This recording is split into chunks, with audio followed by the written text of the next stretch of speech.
এমন নেতা আছে যে নিজের নামে ফ্রি হসপিটাল চালায়, নিজের নামে ফ্রি স্কুল চালায় গরিব লোকদের জন্য।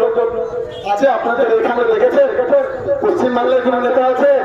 কোন ভারতবর্ষে একটাও নেতা এমন নেই যে নিজের পয়সা খরচ করে সাধারণ মানুষের কথা দেবে, স্বাস্থ্য শিক্ষার উপর জোর দেবে এবং সমাজ সচেতনমূলক কাজ করে যাবে। আপনি খবর নিলে একজন নেতাকে দেখতে পাবেন, উনি রয়েছেন একমাত্র আমাদের শিক্ষা, স্বাস্থ্য ও পরবর্তী প্রজন্মের ভবিষ্যৎ উজ্জ্বলতার কথা হবে। আজ আমরা অনেক বড় বড় ভুল করে এসেছি। কখনো টিএমসি কে ভরসা করেছি, কখনো সিপিএম কে ভরসা করেছি, কখনো কংগ্রেসকে। কেউ আমাদের কাছে আসেনি। একবার যদি আপনারা বাংলায় ইনাকে সুযোগ দিয়ে দেখেন, তারপর আপনারা দেখতে পাবেন উন্নয়ন জিনিসটা কি।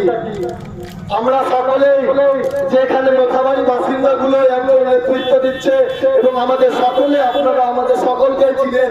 আমরা সকলে আপনার ছেলে, আপনাদের ছেলে বয়সে আমরা আপনাদের এলাকার ছেলে, আপনাদের মাঝে থেকে বড় হয়েছি।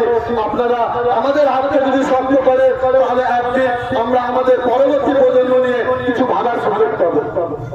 বিষয়টা আপনাদের হাতে রইল।